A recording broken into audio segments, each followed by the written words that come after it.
Hello guys, कहानी की शुरुआत फिर से सियोल में होती है जहाँ पे सैमडंग अपना हेयर कटिंग करवा रहा है। तभी हमें एक छोटा सा फ्लैशबैक दिखाया जाता है जहाँ पे सैमडंग डॉक्टर से बात कर चुका है और डॉक्टर उसे कहते हैं कि तुम्हें ऐसे दौरे बार बार पड़ेंगे और साथ ही याद रखना कि तुम्हारी सुनने की क्षमता धीरे धीरे कम हो सकती है और इसका कोई इलाज नहीं है, इसलिए तुम्हें दवाई टाइम पर लेते रहना होगा ताकि तुम्हारी बीमारी में कुछ सुधार आ सके। वहीं दूसरी तरफ मिस्टर कैंग प्रिंसिपल ऑफिस में अपना इस्तीफा दे चुके हैं और वह प्रिंसिपल से कहते हैं कि उनके जो भी स्टूडेंट हैं उनको सही से ध्यान रखने के लिए। उसके बाद जब इस्तीफा के बारे में मिस सू को पता चलता है तब मिस सू दौड़ती हुई मिस्टर कैंग के पास जाती है। उसके बाद मिस्टर कैंग उन्हें सब कुछ बता देते हैं। इधर मिन आ को एक बड़ी कंपनी की तरफ से एक न्यू एल्बम के लिए काफी बड़ा ऑफर मिलता है, जिसके बाद वह उस पर साइन करने से पहले वह मिस्टर कैंग से बात करने के लिए जाती है, जिस पे मिस्टर कैंग उसे समझाते हैं कि अगर तुम्हें काफी अच्छा ऑफर मिल रहा है तो तुम्हें इसे नहीं खोना चाहिए। उसके बाद हमें सैमडंग का सीन दिखाया जाता है जहाँ पे वह खोया खोया हुआ है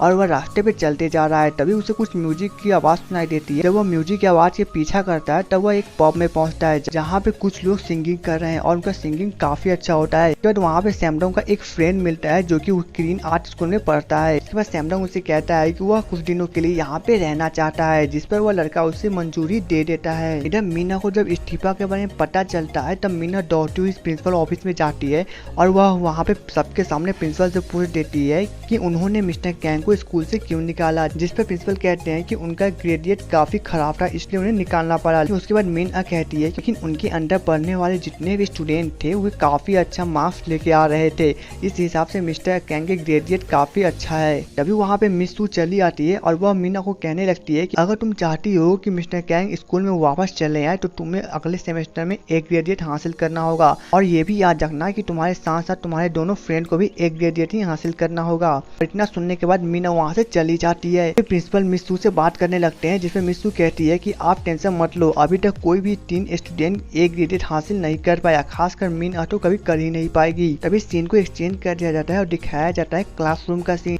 जहाँ पे सभी स्टूडेंट बैठे हुए हैं और वहाँ पे एक नए स्टूडेंट आए हैं जो कि बहुत बड़े टीचर है और यही टीचर है जो सभी बच्चों के उनके सिंगिंग को और उनके डांसिंग परफॉर्मेंस को सही से चेक करेंगे और इन्हें ग्रेजुएट मार्क्स देंगे।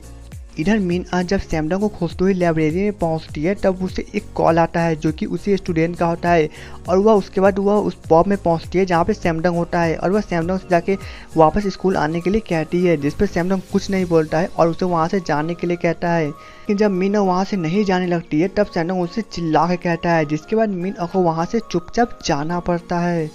अगले दिन क्लास शुरू हो जाता है जहाँ पे सभी स्टूडेंट का अटेंडेंस गिना जा रहा होता है। तभी जब सैमडंग की बारी आती है तब उसके जगह पे जैक्सन अटेंडेंस दे देता है, जिससे मीन देख के काफ़ी खुश होती है। उसके बाद फिर से मीन सैमडंग को बुलाने के लिए पब में जाती है, लेकिन फिर से उसे निराश होकर आना पड़ता है और यह सिलसिला 2-4 दिन चलता रहता है और ऐसे करते करते 2 सप्ताह बीत जाता है। उसके बाद हमें क्लासरूम का सीन दिखाया जाता है जहाँ पे वह न्यू टीचर सभी स्टूडेंट को एक नया सॉन्ग लिखने के लिए कहते हैं और वह कहते हैं कि इस सॉन्ग में सिर्फ और सिर्फ फीलिंग्स होनी चाहिए, अगर फीलिंग्स मुझे नहीं दिखी तो आप लोगों को किसी भी प्रकार का मार्क्स नहीं मिलेगा और साथ ही ये भी याद रखना चाहिए कि आप लोगों को इसमें फीलिंग्स के लिए काफ़ी अच्छा एक्सपीरियंस होना चाहिए।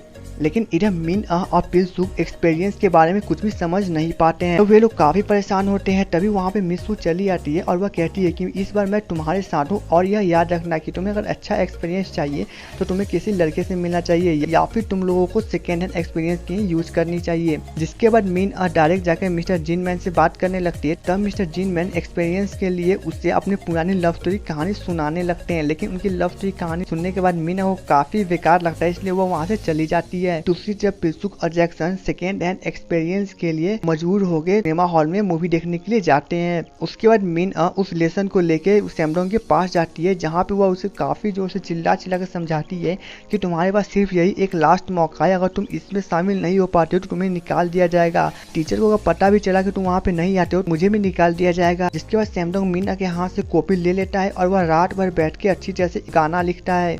अगले दिन सैमडंग अपने गाने को लेकर क्लासरूम में पहुंचता है जहां पे वह जाकर उस गाने को टीचर को दे देता है। उसके बाद जब मार्क्स की बारी आती है तब मीना को एक ग्रेजुएट मिलता है और पिलसू को भी एक ग्रेजुएट मिल जाता है। लेकिन जब सैमडंग की बारी आती है तब टीचर कहते हैं कि यह जो लास्ट एक ग्रेजुएट है मैं यह यूनबुक को देना चाहती थी, लेकिन उसके गाना में मुझे कुछ फीलिंग्स नहीं दिखी, लेकिन सैमडंग के गाना में बहुत ज़्यादा फीलिंग्स है, इसलिए मुझे मजबूरन हो गई यह एक ग्रेजुएट सैमडंग को देना पड़ेगा। तभी यह बात सुनकर प्रिंसिपल को काफ़ी बुरा लगता है। अगले दिन मिस्टर कैंग वापस स्कूल में चले आते हैं और तब सबको पता चलता है कि मिस्टर कैंग ने वापस स्कूल में आने के लिए फॉर्म भरा था, क्योंकि ऐसा कोई नियम ही नहीं है कि जो टीचर स्कूल से निकल चुका है वह वापस फॉर्म भर के स्कूल में नहीं आ सकता। इधर मिस सू अकेले में यूनबिक से बात करने जाती है, जहाँ पे वह कहती है कि मुझे पता है कि तुमने जो गाना लिखा है वह चोरी की गई है। जिसके बाद यूनबिक कहती है कि हाँ, यह गाना चोरी की गई है और इसके बारे में आप ही ने मुझे सिखाया है। जिसके बाद मिस सू कहती है कि मैंने तुम्हें कभी इस प्रकार का ट्रेनिंग नहीं दिया है। जिसके बाद यूनबिक कहती है कि सबसे बार जब मैंने क्लास ज्वाइन की थी तब आपने मुझे अच्छी तरह से डांस करके दूसरे को धोखा देना सिखाया, और ऐसे करते हुए 2 बार 3 बार 4 बार करते करते मैं खुद सीख गई। तभी यह सभी बातें मीना सुन लेती है और यह ड्रामा वहीं पे खत्म हो जाता है। तो दोस्तों, एपिसोड 11 की स्टोरी खत्म हो चुकी है और एपिसोड 12 की स्टोरी को जानने के लिए आप हमारे चैनल को सब्सक्राइब कर लिए। तो चलिए दोस्तों, मिलेंगे नेक्स्ट वीडियो में। तब तक के लिए goodbye and take care.